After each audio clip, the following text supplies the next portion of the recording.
Nagba-browse ako sa TikTok at nabudol na naman ako nitong gloves na to. Tara, buksan natin. Let's go! Throw your hands up if you with it. Drop it.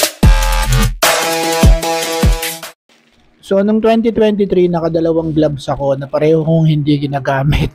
Full finger gloves yon kasi naiinitan ako at feeling ko hindi ko kontrolado yung scooter ko pagka full finger yung gloves ko. So nakakita ako ngayon sa TikTok ng half finger gloves. Hindi yata talaga pang scooter to or motorcycle but pang ano yata to airsoft. Pero ina-advertise siya sa TikTok as a scooter gloves or a motorcycle gloves. So nabudol ako, bumili ako. So kinuha ko is medium.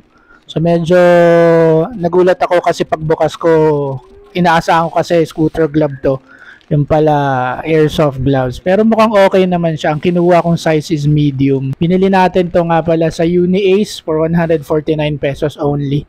Yung material niya hindi ko alam kung anong klaseng material to pero nung binasa ko yung packaging, yung gloves daw is made of synthetic quick drying material, kaya ang naka-highlight dun sa features ng glove is maganda raw siyang pang wet ops. Pero anyway, hindi ko naman siya gagamitin pang airsoft, gagamitin ko siya pang scooter. Kasi nga, hindi ko alam, medyo nasanay kasi ako sa cycling Sa cycling, ang ginagamit ko half fingers talaga, half finger gloves. So, pag nakasuot ako ng full finger gloves, yung unang binili ko, yung Motowolf na leather, hindi talaga ako, uneasy talaga yung feeling ko.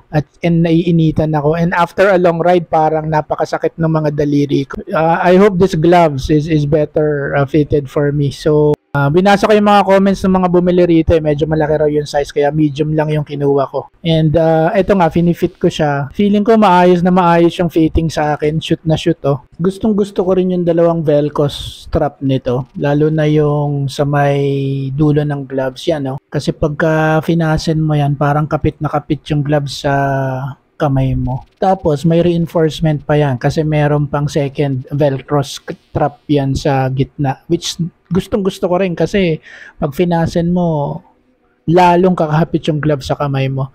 Tapos may non-slip material rin siya sa palm na feeling ko pagka pinanghawak mo yan sa handlebar ng motor mo, kapit na kapit lalo na pag pumipiga ka ng glass. But anyway, ayan, pinapakita ko pinifit ko ulit yung glove sa kamay ko. Tinanggal ko tapos nirefit ko para lang ma-feel ko talaga kung gaano ka-komportable and gaano ka-presko tong gloves na to. So wala ka na rin problema rito pag magsa-cellphone ka kasi half finger lang naman to.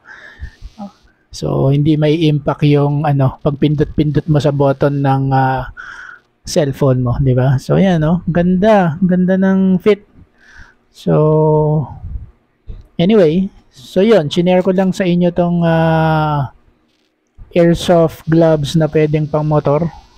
If nagbabala kayo or naghahanap kayo ng komportable at preskong gloves, you may wanna try this. So gagamitin ko to bukas, magla-ride ako mula Pasig hanggang Valenzuela at siguro i-share ko na lang kung ano yung experience and kung ano yung feeling and gaano ka-comfortable tong gloves na to. So yun lang. Thanks for watching. Be safe everyone. Till the next budol.